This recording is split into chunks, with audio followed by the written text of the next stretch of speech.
mayambu revelation hairiba lairik asi nainabagi program asida emerging Bible prophecy ministry na taramna oksari ngasi aikoina nainagadriba top chapter asidi revelation 12 ni part 1 aduga ephesians 25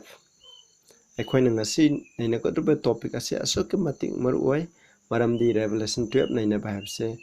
koida yamna aikoina khangbada mathau tai sinausing maramdi revelation 12 asida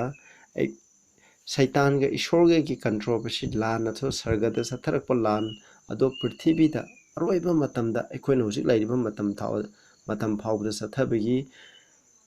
drisasing ado aikoina mafam asida chapter asida phajana uba phangani aduna chapter 12 ase part aikoina masi aikoina saruk ahum thona khaidokpa yai madudi sargada ishorga Satan ga sonaba lan adugi matungna Satan maithibadagi prithvida tarakpa matamda Satana Ishorgi aseng church asida otnaiba maduda sathabalan amasung adugi matungda dark ages ki matungda sathabalan adugi matung aroiba matamda Prabhu Jisuna hek laktinge mamangda leiba aseng church maki masigi dara remnan aroibigi lemakha aseng church ki lemakha oiriba church remnan church asida Satan sathabalan adu ekhoina uba phangani snausing ekhoi phajana nainamina si bab Tana nemna si karigumana koina bab tada ble su kamenda hangbirak pa yagni aduga ekoi ahan bada ishora prathana tamina se sargada le be pai sho yam thaga chare koina odi revelation 12 chapter ase phajana nei nagadawri pai sho na na kya loksing pinabiu aina ngang ba ina phongdok pukudmak su na kya ning bagi mateng ohan bi isai goiba ohan biginu tare ben phong kuding da suna na bab tahan biu phatke darba pap selu na na sinabiu Hoping by Paul view. Probably Jesu Christ in the Kurumjari. Amen. We Pamina Revelation 1:2. And there appeared a great wonder in heaven. Sargada Asoba Angakpa Thomi, a woman clothed with the sun and the moon under her feet. Nupi aman, Numina Pijon Setpa Maki Makong Makadana. Thana laitengba adugumba nupi ama urami and upon her head a crown of 12 stars mahaki makoktana and thawamisak train thoigi luhup lairami verse to the she being with child mahakche angang yauraduna angang miroladuna traveling in birth hadi angang pokadobagi wabdo adhumna toromi pen to be delivered Mana pokpa matamda asuki mati awaba khanglami hai ekhoi masida ekhoi hana bhap taningai matang yeminase masida udiba nupi ase asengba nupi ni aduna bible gi matuina aham dengsin nupi amase asengba nupi amase bible gi matuina karibu khangnei habse ekhoi ni yengsi snausa yarangadi ekhoi na texting ase pabio ina screen da di ucharake Jeremiah 6:2 da aduna asengba nupi amase Kona Jerusalem of the Zion Ishogi missing at a saying when the Piamaga Sangdame 2 Corinthians 11:2 the soup as my totana Christaga Kogi church ase Christaga Luhonga Doraba Aduguma a saying will shabi amaga asumna sangde Masdegi Equina Kangi Madudi Bible ki Matuna Bible ki prosperida a saying ba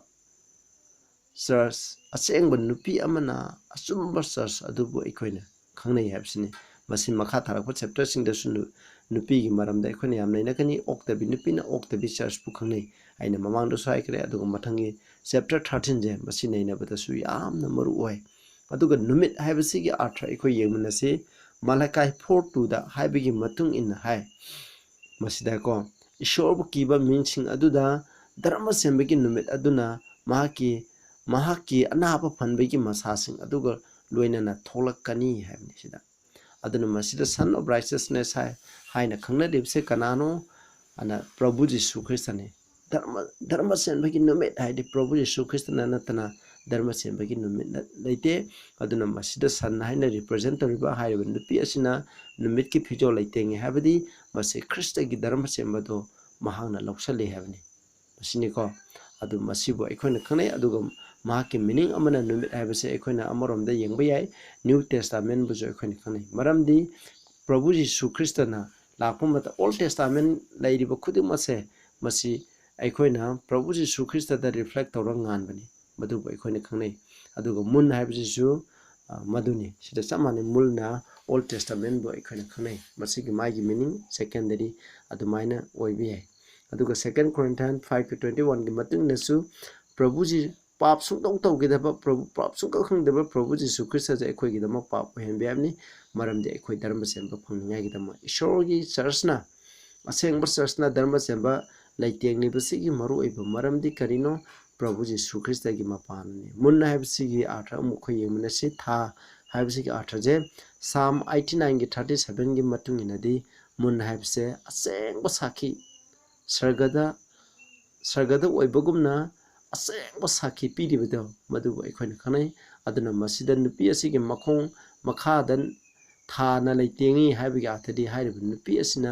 ꯏꯁꯣꯔꯒꯤꯗꯃꯛ ꯑꯁꯦꯡꯕ ꯄ꯭ꯔꯚꯨ ꯖꯤꯁꯨ ꯈ꯭ꯔꯤꯁꯇꯒꯤꯗꯃꯛ ꯑꯁꯦꯡꯕ ꯁꯥꯈꯤ ꯑꯗꯣ ꯄꯤ ꯍꯥꯏꯕꯅꯤ ꯑꯗꯨꯒ ꯃꯁꯤꯅꯁꯨ ꯈꯪꯅꯩ ꯑꯃꯨꯛ all ꯇꯦꯁꯇꯥꯃꯦꯟꯗ ꯄꯤꯔꯤꯕ ꯏꯁꯣꯔꯅ ꯄꯤꯕꯤꯈ꯭ꯔꯕ ꯄ꯭ꯔꯣꯃꯤꯁꯁꯤꯡ ꯑꯁꯦ ꯃꯁꯤꯕꯨ ꯑꯩꯈꯣꯏꯅ ꯃꯨꯟ ꯍꯥꯏꯕꯁꯤꯅꯁꯨ ꯑꯩꯈꯣꯏꯅ ꯈꯪꯅꯩ ꯃꯔꯝꯗꯤ ꯃꯨꯟ ꯍꯥꯏꯕꯁꯦ ꯅꯨꯃꯤꯠꯀꯤ ꯃꯉꯥꯜꯅ ꯅꯨꯃꯤꯠꯇꯒꯤ ꯊꯛꯇꯣꯔꯛꯄ ꯃꯉꯥꯜꯅ ꯃꯍꯥꯛꯅ ꯉꯥꯟꯖꯕꯅꯤ ꯑꯗꯨꯅ ꯅꯨꯃꯤꯠꯅ ꯄ꯭ꯔꯚꯨ ꯖꯤꯁꯨ ꯈ꯭ꯔꯤꯁꯇ ꯑꯣꯏꯕ ꯇꯥꯔꯒꯗꯤ ꯃꯗꯨ ꯆꯞ ꯃꯥꯟꯅꯩ ꯑꯗꯨꯅ ꯄ꯭ꯔꯚꯨ ꯖꯤꯁꯨ ꯈ꯭ꯔꯤꯁꯇ ꯑꯁꯦ ꯅ꯭ꯌꯨ ꯇꯦꯁꯇꯥꯃꯦꯟꯅ ꯄ꯭ꯔꯚꯨ ꯖꯤꯁꯨ ꯈ꯭ꯔꯤꯁꯇꯒꯤ ꯃꯔꯝꯗ ꯐꯖꯅ ꯐꯣꯡꯗꯣꯛꯄꯤꯈ꯭ꯔꯦ ꯑꯗꯨꯅ ꯑꯣꯜ ꯇꯦꯁꯇꯥꯃꯦꯟ ꯍꯥꯏꯕꯁꯦ ꯅ꯭ꯌꯨ ꯇꯦꯁꯇꯥꯃꯦꯟꯒꯤ ꯃꯔꯝꯗ ꯍꯤꯡꯂꯤꯕꯅꯤ ꯍꯥꯏꯕꯁꯦ ꯑꯩꯈꯣꯏꯅ ꯀꯥꯎꯒꯨꯝꯁꯤ ꯏꯆꯤꯟꯅꯥꯎꯁꯤꯡ ꯑꯗꯨꯅ ꯃꯁꯤꯗ ꯑꯗꯨꯒ ꯍꯥꯏꯔꯤꯕ ꯅꯨꯄꯤ ꯑꯁꯦ ꯑꯁꯦꯡꯕ ꯆꯔꯆ ꯑꯁꯤꯗ 12 ꯁ꯭ꯇꯥꯔ ꯂꯩꯔꯝꯃꯤ ꯍꯥꯏ ꯑꯗꯨ ꯑꯁꯦꯡꯕ ꯆꯔꯆ ꯈ꯭ꯔꯤꯁꯇꯗ ꯂꯤꯡꯈꯠꯈꯤꯕ ꯑꯁꯦꯡꯕ ꯆꯔꯆ ꯑꯁꯤꯒꯤ 12 ꯁ꯭ꯇꯥꯔ ꯍꯥꯏꯕꯗꯤ ꯀꯅꯥꯅꯣ ꯍꯥꯏꯕ ꯃꯇꯝꯗ ꯁ꯭ꯇꯥꯔ ꯍꯥꯏꯕꯁꯤ ꯃꯦꯁꯦꯟꯖꯔꯕꯨꯁꯨ ꯑꯩꯈꯣꯏꯅ ꯈꯪꯅꯩ ꯑꯗꯨꯅ ꯃꯁꯤꯗ 12 ꯁ꯭ꯇꯥꯔ ꯍꯥꯏꯕꯁꯤꯅ ꯔꯤꯄ꯭ꯔꯖꯦꯟ ꯇꯧꯕꯁꯦ ꯄ꯭ꯔꯚꯨ ꯖꯤꯁꯨ ꯈ꯭ꯔꯤꯁꯇꯒꯤ ꯁꯦꯕꯣꯛ 19 ꯑꯗꯨꯕꯨꯅꯤ ꯑꯗꯨꯅ ꯄ꯭ꯔꯚꯨ ꯖꯤꯁꯨ ꯈ꯭ꯔꯤꯁꯇꯅ ꯂꯤꯡꯈꯠꯈꯤꯕ ꯑꯁꯦꯡꯕ ꯆꯔꯆꯁꯦ ꯃꯁꯤ ꯁꯦꯕꯣꯛ 19 ꯇꯧꯔꯒ ꯃꯁꯤ ꯂꯤꯡꯈꯠꯈꯤꯕꯅꯤ ꯍꯥꯏꯕꯅꯤ ꯏꯆꯤꯟꯅꯥꯎꯁꯥ ꯃꯁꯤꯅꯤ ꯑꯩꯈꯣꯏꯅ ꯀꯥꯎꯒꯨꯝꯁꯤ ꯑꯗꯨꯅ ꯃꯁꯤꯗ ꯎꯔꯤꯕꯁꯦ ꯄ꯭ꯔꯚꯨ ꯖꯤꯁꯨ ꯈ꯭ꯔꯤꯁꯇꯒꯤ ꯙꯔꯃ ꯆꯦꯟꯕꯅ ꯂꯩꯇꯦꯡꯕ ꯄ꯭ꯔꯚꯨ ꯖꯤꯁꯨ ꯈ꯭ꯔꯤꯁꯇꯒꯤꯗꯃꯛ ꯁꯥꯈꯤ ꯄꯤꯕ ꯑꯗꯨꯒ ꯃꯍꯥꯛꯀꯤ ꯊꯋꯥꯟꯃꯤꯆꯥꯛ 12ꯅ ꯃꯍꯥꯛꯀꯤ ꯂꯨꯍꯨꯞ ꯑꯣꯏꯕ ꯃꯍꯥꯛꯀꯤ ꯀ꯭ꯔꯥꯎꯟ ꯑꯣꯏꯕ ꯃꯍꯥꯛꯀꯤ ꯂꯨꯍꯨꯞ ꯑꯣꯏꯕ ꯑꯗꯨꯒꯨꯝꯕ ꯆꯔꯆ ꯑꯗꯨꯗꯤ ꯄ꯭ꯔꯚꯨ ꯖꯤꯁꯨ ꯈ꯭ꯔꯤꯁꯇꯅ ꯂꯤꯡꯈꯠꯈꯤꯕ ꯑꯁꯦꯡꯕ ꯆꯔꯆ ꯑꯗꯨꯅꯤ ꯑꯗꯨꯒ ꯑꯃꯨꯛ ꯌꯦꯡꯁꯤꯟꯕꯁꯤꯗ ꯆꯥꯏꯜ ꯇꯨ ꯕꯤ ꯗꯦꯂꯤꯚꯔ ꯃꯍꯥꯛꯅ ꯄꯣꯛꯀꯗꯕ ꯑꯉꯥꯡ ꯍꯥꯏꯁꯦ ꯀꯅꯥꯅꯣ ꯄ꯭ꯔꯚꯨ ꯖꯤꯁꯨ ꯈ꯭ꯔꯤꯁꯇꯅꯤ ꯀꯅꯥꯒꯨꯝꯕ ꯃꯤꯁꯤꯡꯅ ꯍꯥꯏ ꯃꯁꯤꯗ ꯄꯜꯂꯤꯕ ꯅꯨꯄꯤ ꯑꯁꯤ ꯃꯦꯔꯤꯕꯨꯅꯤ ꯍꯥꯏꯅ ꯀꯅꯥꯒꯨꯝꯕ ꯃꯤꯁꯤꯡꯅ ꯍꯥꯏ ꯃꯗꯨ ꯂꯥꯜꯂꯦ ꯍꯣꯏ ꯃꯦꯔꯤꯁꯦ ꯑꯁꯦꯡꯕ ꯆꯔꯆꯀꯤ ꯄꯥꯔꯠ ꯑꯃꯅꯤ ꯄ꯭ꯔꯚꯨ ꯖꯤꯁꯨ ꯈ꯭ꯔꯤꯁꯇꯁꯦ ꯃꯦꯔꯤꯒꯤ ꯃꯄꯥꯟꯗ ꯄꯣꯛꯂꯛꯏ ꯑꯗꯨꯝ ꯑꯣꯏꯅꯃꯛ ꯃꯦꯔꯤꯁꯦ ꯑꯁꯦꯡꯕ ꯆꯔꯆꯅꯤ ꯑꯗꯨꯅ ꯄꯣꯛꯀꯗꯧꯔꯤꯕ ꯑꯉꯥꯡ ꯑꯗꯨꯗꯤ ꯀꯅꯥꯅꯣ ꯄ꯭ꯔꯚꯨ ꯖꯤꯁꯨ ꯈ꯭ꯔꯤꯁꯇꯅꯤ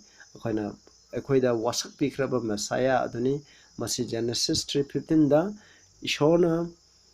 ꯏꯐꯥꯗꯥꯝꯗ ꯑꯍꯥꯟꯕ ꯄꯤꯈꯤꯕ ꯄ꯭ꯔꯣꯃꯤꯁꯅꯤ ꯑꯩꯈꯣꯏꯅ ꯍꯦꯛ ꯄꯥꯞ ꯇꯧꯕ ꯃꯇꯝꯗꯒꯤ Deuteronomy 18:18ꯗꯁꯨ ꯑꯩꯈꯣꯏꯅ ꯏꯁꯣꯔꯅ ꯃꯥꯏꯁꯣꯛ ꯑꯃ ꯊꯥꯔꯛꯀꯅꯤ ꯃꯤ ꯑꯩꯈꯣꯏꯒ ꯃꯥꯟꯅꯕ ꯃꯍꯥꯛꯅ ꯍꯥꯏꯕꯗꯤ ꯅꯈꯣꯏꯅ ꯇꯥꯒꯅꯤ ꯍꯥꯏꯕꯁꯦ ꯃꯁꯤ ꯑꯩꯈꯣꯏꯅ ꯃꯁꯤꯗ ꯀꯥꯎꯔꯒꯨꯝꯁꯤ ꯏꯆꯤꯟꯅꯥꯎꯁꯥ ꯑꯗꯨꯅ ꯃꯍꯥꯛꯅ ꯑꯉꯥꯡ ꯄꯣꯛꯀꯗꯧꯕꯒꯤ ꯃꯥꯅ ꯑꯗꯨꯅ ꯔꯦꯗꯤ ꯂꯩꯔꯝꯃꯤ ꯍꯥꯏꯕꯗꯤ ꯑꯗꯨꯅ ꯑꯌꯥꯝꯕ ꯃꯇꯝꯗꯁꯨ ꯑꯩꯈꯣꯏꯅ ꯅꯨꯄꯤꯁꯤꯡꯅ ꯑꯣꯜ ꯇꯦꯁꯇꯥꯃꯦꯟꯒꯤ ꯃꯇꯝꯗꯒꯤ ꯍꯧꯅ ꯑꯩꯈꯣꯏꯅ ꯏꯐꯥꯗꯥꯝꯗ ꯋꯥꯁꯛꯈꯤꯕꯗꯒꯤ ꯍꯧꯅ ꯍꯧꯖꯤꯛ ꯐꯥꯎꯕꯗ ꯑꯩꯈꯣꯏꯅ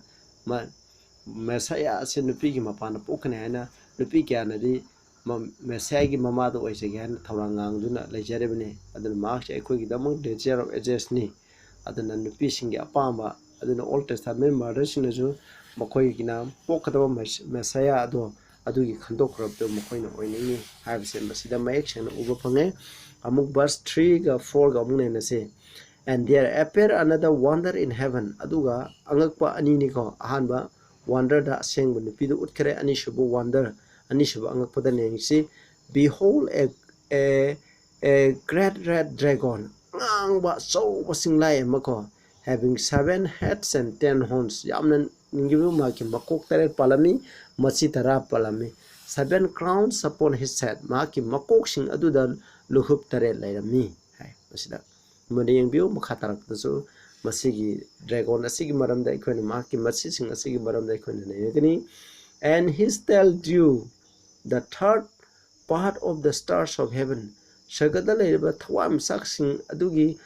ꯑꯍꯨꯝꯁꯨꯕ ꯁꯔꯨꯛ ꯑꯗꯣ ꯃꯍꯥꯛꯀꯤ ꯃꯃꯩꯅ ꯆꯤꯡꯊꯔꯝꯃꯤ ꯍꯥꯏ that cast them to the earth ꯃꯗꯨ ꯃꯈꯣꯏ ꯄ꯭ꯔꯤꯊꯤꯕꯤꯗ ꯂꯪꯊꯔꯝꯃꯤ and the dragon stood before the woman which was ready to be delivered ꯑꯁꯨꯝꯅ angang pokadabagi ngairiba nupi adugi mamangda singlai aduna lepami for to devour her child as soon as it was born. Hairiba angang ase popaga maki angang ase mahana josaningai gidamak hai masida aikhoi amu yengminasi masida paliba angangba achauba singlai ase masi kanano haiba matamda nokoi horen pabio khada koi horen jo parakhani Revelation 12 ki 9 gi matuina great dragon asidi kanano haiba matamda masi saitani saitan devil adubuni mahana aduna pokadeba angang Jesus pu mahana hatningai honarami aduga arishuba amada amuksu mahakse Jesus pu hatningai honabuse kanano hero Israel gi ningthawni ado mahak asidi Rome ki representative ni aduna matang asida dragon haibase na Rome bu sukhanai maramdi Rome laibakche saitan sinabni aduga maruina dragon haina saitan amasung ani subda Rome masigi huji phawgi matung innadi aduna mahang masini aduga ikhoina yengsi mamai haibase mamai asigi arthaje karino haibase ikhoina yengsi Bible da adum explain tawjabani Isaiah 9 gi 15 gi matung in hai masida ikai khumnaba ahal oiraba mising ase masina makokni aduga masin thiba oidaba takpiriba maijauksing asina mamaini hai aduna masida taklibadi mamai habsina kai oidaba ngangba natraga namthak tawbudo madubuni koina khanai masangda mu yengchi third part of the stars of heaven sargagi thawam sakki ahum suba saruk ado haibni mahana namthaki masida star signer represent toje messenger bu khanai matang asida di context ki matung inadi chaitana thawam bisak saruk ahum thopagi amma ma ki sakti na singdaba ngamba nate aduna ma ki namthak na singdaba ngamde masidadi mahana namthak taroga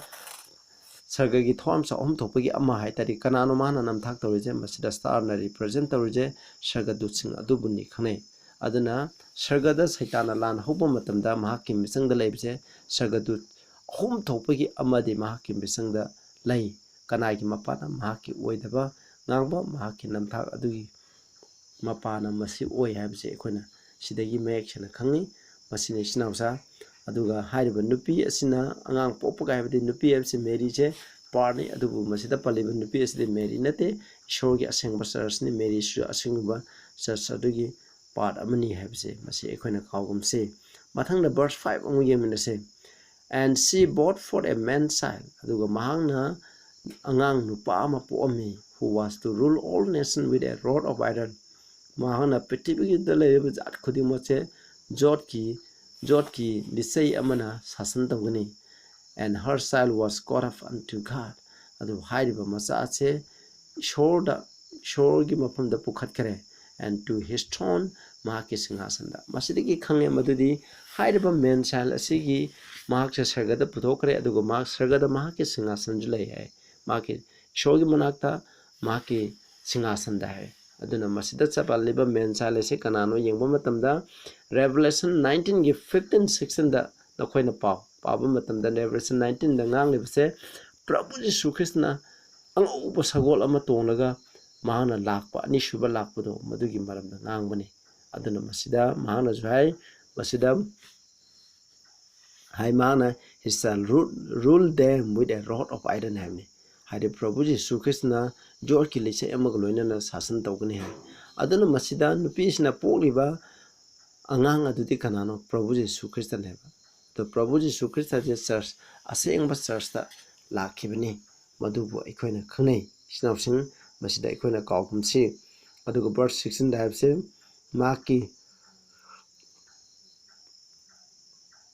maki maphaigalda ningthau singi ningthau Prabhu singi Prabhu haina mahaki ming ama I habse masineba aikoina kawgumsi adubu aikoina yamna nungaiba amadi Prabhu Jesu Krishna ek popu matamda saitana Prabhu bu mangan bangamde adubu adugi mota Prabhu Jesu Krishna na ikoigi dama cross pangtingduna sibiduna saitan bu mana maithiba piki haibase masi aikoina kawgumsi aduga verse 6 amuk paminase and the woman fled into the wilderness adugi matungda hairiba nupi ase lamhangda chenkhirami hani angang poloba matungda masi yam gap laikre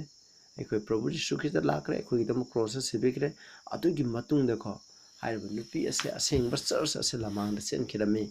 where she had a place prepared of God the ishona thora langba mafam ma lei that they should put her dear at 1203 square haiba mafam asida numit lising amaga chani humpu mahakpu mafam aduda pizza pigani habani masida aduna sinaw sing masida pallibase aikoina sidam ure matadi 1260 days masigi prophecy chahi lising masani humpu haiba matam asida haiba nupi ase lamhang da chengini adu mahakpu onnaigini madudagi mahakpu misingna ishorna mahakpu kanthokningai gidama pizza ningai gidama thorang lang hai masigi matam je sahi lising masani humpu koina bible gi matuna in mamang dasu high krabaduni amu halaroge Ezekiel 4 number 1434 gi matuna one day have say aikona sahi amu khanai mathangi chapter Revelation 13 nainaba matanda pajana nainamina si snowsing matuni aduna haiba sahi lising masani humpu ase Daniel amusung Revelation da masi tarelak palleba aduna haiba tarelak masigi asiguma tamthiba matam asidani ishoda Prabhu Jesu Christa da thajaduna makhoigi thawai thakiba mi million aduna million ke asiki haiba matam asibu dark ages haide Roman Catholic Church na panba matam haibni madugi matam da Christian je charana 100 million Christian gumse makhoina hat kirame masi ekhona Revelation chapter 13 da phajana nina si Revelation chapter 13 da masigi ekhona papesina masagi shorgi aseng church ta onnaibagi ekhona masigi sin ase Revelation 13 da masi expand tawe hena expand taroga masi sandongna takli habsini mathang 14 da ju masi aduna ekhona Revelation 12 se amaroi maramdi makha tarakpa chapter sing ase Revelation 12 ki explanation ngaktani sinawse masi expand taroga ekhodi hena bhap tani ngai kidama nainabadi anu Revelation 12 naina habse ekhoni yam maru oi habsini aduna 1260 days 538 and 1798 ki matamda Rome na papal Rome na ishorgi pepuloiba Prabhu Jesu Christ gi saboksing hakkhibado Bible pabe yandaba adugi matam adubu ekhoi khane masi akoina Daniel gi laiktana return whole power hairaga khane Daniel 7 amasung 8 aduga Daniel 11 da king of the north hairaga khane aina mamang da sunai nejakramni yengminase Revelation 12 ki 7 to 9 amuk paminase and there was war in heaven Michael and his angel fought against the dragon and the dragon fought and his angel sargada lan tholame masigi sinase ekoina prithibida thongna dringaida sargada yanan hawkiba saitana shogi makta hawkiba lan adugi maramdani sinawsing adana Michael hairipse masi kanano haibse koning Michael amsung maki sargadu singna saitan amsung maki sargadu singa lan thanarmi and prevail not makoina saitana ko mai pakpa ngamde neither was their place found anymore in heaven sagada makhogi jaga phangamde and the great dragon was cast out that old serpent called the devil thainigi ariba alloiraba lin aduga diabol ko ma ase sagada gi tan tholame verse 9 da and Satan was deceived the whole world prithibi punam thak tokhiba he was cast out into the earth mahakse prithibi da lang theklami sagada gi prithibi da and his angels were cast out with him aduna mahakid du sing adu chu mahakuloinena tan thokirami ekhona ngasai verse 3 da pakre Satan na maki mamaina ekhona thawam sa homsuba sargagi thawam sa homsuba saru adubu mana mamaina sing tharami habdu masini maki namthakna madubu ekhona khangai khoisida yengse Michael life se kanano ekhona mamang da sunai nakre Daniel 12 ki 1 aduga Jude 9 masigi matung nadi Michael life se kanano Prabhu Jesu Christa bu khanai one like God hai kanao mission hai Michael life se Gambrin hai no aduna Michael na Gambrin na Satan bu maithiba pi ba se kai do oithokte maramdi ishor na Satan sembiba matamda hek mahakki mathangda ishor gi hek mathangda Satan bu sembibani asukki mathai shakti chele sagada laireba sagadu kodemakta gi Lucifer na Satan kwadi hena pangkale aduna mahana Michael sina Gambrin oiba tarbi Satan ga lan thengna bang moy habsin aduna Michael habi gi meaning di one like God habni masi kanabu khanai Prabhu Jisu Christabu khangnai habse masini aduna masida puliba Revelation 7 to 9 udibse sargada saitana kamaina lan tawki ke habdugi maramni masigi maramda nakhoi hena khangge the origin of sin fattabagi horpum hairiba igi sermon aduda nakhoi himbiu maduda su fazana explain tawduna aina takhrabne hoje verse akoina 10 11 se khoi pamina si aduga loisalase. And I heard a loud voice in saying in heaven, Sargada Oba Konjan Amana Haiduna Tai, now is come salvation and strength, the kingdom of our God and the power of Christ. Haujiti Eko Arang Kubam, Aduga Pangal, Ishogi Nintoleba, Christagi Sakti Ado Lakre, for the accuser of our brethren is cast down. Aikoibu Maran Sibiriba, Aikoigi Ichinausingu, Maran Sidiba, Ishogi Mamanda Maran Tangjaliba. Mahagado Saitanado Tanthag Mahagado Tanthokre, and which accused them before our God day and night. I Nutin Kantan is showing among the man of Maransi, and they overcame him. Makoina, have the showing missing Aduna Mahaku Saitanbu by the blood of the Lamb. Aduna Yaung Masadugi, have the proposition Sukrisagi Ina, Mahaku Kudum Salame, by the word of their testimony. Makoigi wahigi saki adugi mapana they love not their lives unto death. Makoi na siba pabu makoigi punsi thadokpa makoi na pam kiram de hai sina sida ikoni yang sis now sa masida paleba accuser of our brethren aikoi bu maran siba hai bse nakoi na Zechariah 3 ki 1 to 6 na nakoi na paba matamda Zechariah ki vision da Joshua aduna Joshua haiba aikoi na akoina Ishorgi high priest se ulame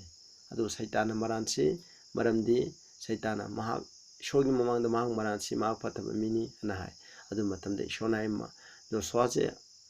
amotpa filthy garment ko amotpa pijol am selame Ishona Prabhu Jisu Krishna mongondegi angoba amotpa pijol lokthokraga angoba pijol am setpiyo na hai maduni ko Saitana ikoi pap tole pap ton vibe se ikona amotpa pijol setpane adu ikona puning hongaga Prabhu Jisu Krishna puning hongdun lakchapa matamda aikogi pamakei haukiba punsida tawkiba pamakei loina copy gani aduga Prabhu Jisu Krishna gi dharma sembana aikoba lesing bigani haibado madugi maramdani aduna Saitana lepana idana aikoba pap tole aduga Ishogi mwana aikoba maran sibani masida palebe yaw masa haibsina John 1:29 gi matungina di behold the lamb of God which taketh away the sins of the world hand masina palebe di yaw masa se Prabhu Jisu Krishna ni habisne aduna Prabhu Jisu Krishna gi igi mapana aikoina Saitan bu ira laina joy tawba ngami habise aikoina matang asida aikoina uba phangi isina singmana pabiu aduga sidaida hai koni yengsigo aduna aikoida hujikti arang khubum ado lakhre pangal sakti edo masi karai degi aikoida orang khubum pangal sakti asi lakhnu habda Prabhu Jisu Krishna aikoigi dama cross ta pangtingduna sibiba asinako sibiba asidagi aikoida pangal aikoida thaujan pibire thaujan asigi mapana aikoida pangal sakti ishogi ning thaloiba to aikoida punama to laklibani habase masi aikoina kawgumsi snausing aduga aikoina yengji Saitan butan thokpa habase aikoina Saitan butan thokpa habase biblically Saitan butan thokpa habase Saitan bu aikoina tangkang marida mahakche tanthue mabu Saitan butan thokpaje aikoina tangkang mari pat mari thona khaidoe madu aikoini yengminase ahan aikoina mari shuba tanthokpa habse kaino haiba matamda aikoina nokoina Revelation akoi mathang nei narakane Revelation 20 1 to 3 na koina paba matamda aroibo oina ko mari shuba Saitan bu langsek pa habse krai da langsek pano maigi komda norokta akoigi prithvi asida mahaki matungba phataba mising pulap samina hanangai gidama mahaku langthoe masina mari shubane ahum suba langsek pa habsna karino Prabhu Jisu Krishna ani shuba lakpa matamda Saitan je akoigi prithvi se loina mana lakpa matamda prithvi je maki mangana loin sakrani phataba mi makhaisu sigani ko prithvi da hingduna leba phataba mi su maki mangana sigani aduga haiba prithvi asida Saitan je lanpha oina bottomless pit habni makse sen oina mana prithvi je atop pham karai da sumak sat pa yarore mapum asida maka sagadu sing aduga loina na bandi oiba mongda maki circumstance na mabu phatuna thangani masigi phatuna thambase masigi tanthokpase masina ahum subani akhoi mathang yengsi aduga ahanba tanthokpa haibase sida haiko nor was a place found for them in heaven any longer verse 8 haibase makoi damak sargada mafam phangdre haibni ahanba saitan se kraida tantoi sargada mahak lairame ishorgi mafamda ishorgi presence lairame koina sai verse 6 da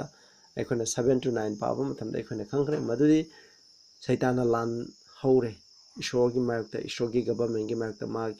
mahak se maithire aduna maram oidana mahak sargada leibe adabdegi mahak se tanthakhirameba mahak kadaida tantharami haibase aikoina yengba jai aikoina saitan bu ahanba masi ahanba tanthabani mahak ahanba tanthabse second Peter 2 gi 4 da hai gi matung ina if God spare not the angel that sin pap thoki ba missing do ishona kanbida bataragati cast them down to hell makoibu norokta lang shekirami and delivered them into chains of darkness makoise amambagi chain aduda makoibu pitholami to be reserved unto judgment aduna aroibagi wain adu phangningai gidamai masida palibe hell habni mahaksin norokta tantharami habni adu masigi greek ki wahi norok habse tartaras habni aduna hariba tartaras ajigi meaning di aikoigi prithibi asibu sunate Jude 1 gi 6 ki matung na de aduna ahanba makoigi sengba ishona sembi keba makoigi ahanba phibum adu makoina ngakidaba sumbabu ingidaba sagadu singado left their own habitation makoi masai gi hanagi leifam sagado makoina thadokirami he had reserved in the everlasting chain under darkness unto the judgment of the great day aroibagi shogi sumbagi wain ado adugi numit adu phabu makoi amambada makoina lombana haidaba chain punchalaga thami hai aduna masina taklibadi saitan ahanba sargadagi tandakwa matamda mak prithibida lakte koisnapsang ifadamna pap tawdringida makoi prithibida makoi changjafam yade aduga pap sungtaw tawdriba prithibida makoi changba yade aduna masida lainiba amamba mafamda ishona thame adudi outer space ni haidi akoi prithibi amsung sargi marta amamba mangan karisu laitaba adugumba amamba mafamje masineba hariba mafam asida saitan bu tanthe masina ahanba saitan bu tanthokni anisuba tanthokpachina masi aikoina prithibida hai masi prithibida masina anisuba tanthe aduna sidai verse 9 da he was cast to the earth his angels were cast out with him masi prithibida langse hai mana prithibida langsek pase karigino haiba matamda hoi if adam pap tawru matungda de makoina prithibida se makoina lairame prithibida se ma ki oigre aduna prithibida gi makok se mahana representative oirame adubu nakoina Jude 1 daga sorry Job 1 da pab matamdu sarga dako aduna council sahi gi oiba makoigi meeting atopa artsing degi representative sarga da dum laime adu matamda hojiti Lucifer je prithibi gi oina representative oina mahak se chalame nausing ikona kawgum siko koina Lucifer na prithibi da changbang ambaje karigi mapana ifadam na pap taro hum matungda prithibi se makoigi mahaki makhada lakhibani aduna prithibi se mahaki oiripneba aduna ishorgi mangda anum chale aduna nakhona Job 1 da nakhona pabiyo adum asmaina chalame adubu kaidoge haiba asigi matungdadi Prabhu Jesu Christa bu cross a pang tingduna hatpa matamda siba matamda masida saitan na tawkiba namtha Eden Garden dagi horoga cross fawbada uriba sing ase sarga gi council da pap su tawdriba atopa prithibi gi mamangda mahakse sarga dut singi mamangda punamukki mamangda mahakse uleba mahakki lamchat cross da kamaina mahana aikoi bu kanbiba mapu ko malam prithibi bu sembiba sarga dut sing bu sembiba adugumba makoigi mapu Prabhu Jesu Christa je mahana saitana hatpado mahana urameba madu urameba oh mahaki lamsa to maenchana cross da Prabhu Jesu Christa na saitan aseng lamsa to utkreba atudagi di mahaki lamsa to utkrabana maram odana cross da 31 AD da Prabhu Jesu na ikoigi da sibi matam dagi di saitana se amuk hana ma sarga gi council na ma representative oina satpa yadreba adudagi ma adugumba meeting adudagi ma prithibida lang thagibneba masina anisubani isnausa aduga mathang lakani aduna ahum suba sulakre aduna ekhoi mathang kodingda kawgumsi ekhoi bu maran siribse ekhoi bu pap tawmde saitanani ekhoi bu maran senbu mani isnausang aduna ekhoi mathangi parta mung masigi makha tarapse phajana ni namasi nakoina khangda biya su kramena bibiu parthana tawsi ꯁꯔꯒꯗ ꯂꯩꯕ ꯏꯄꯥ ꯏꯁꯣꯔ ꯌꯥꯝ ꯊꯥꯒꯠꯆꯔꯤ ꯑꯩꯈꯣꯏꯅ ꯍꯧꯖꯤꯛ ꯔꯦꯚꯦꯂꯦꯁꯟ 12ꯗ ꯁꯔꯒꯗꯒꯤ ꯍꯧꯔꯒ ꯄ꯭ꯔꯤꯊꯤꯕꯤꯗ ꯅꯍꯥꯛꯀꯤ ꯑꯁꯦꯡꯕ ꯆꯔꯆꯁꯤꯡꯗ ꯁꯩꯇꯥꯟꯅ ꯀꯔꯝꯅ ꯂꯥꯟ ꯇꯧꯕꯅꯣ ꯍꯥꯏꯕꯗꯨꯒꯤ ꯃꯔꯝꯗ ꯑꯩꯈꯣꯏꯅ ꯈꯪꯈ꯭ꯔꯦ ꯑꯗꯨꯒ ꯁꯩꯇꯥꯟꯕꯨ ꯇꯥꯟꯊꯦꯛꯄ ꯑꯁꯤꯒꯤ ꯃꯔꯝꯗꯁꯨ ꯇꯝꯈ꯭ꯔꯦ ꯅꯩꯅꯈ꯭ꯔꯕ ꯈꯨꯗꯤꯡꯃꯛ ꯅꯍꯥꯛꯅ ꯄꯥꯞ ꯇꯥꯍꯟꯕꯤꯌꯨ ꯄ꯭ꯔꯚꯨ ꯖꯤꯁꯨꯒꯤ ꯃꯤꯡꯗ ꯈꯨꯔꯨꯝꯖꯔꯤ ꯑꯥꯃꯦꯟ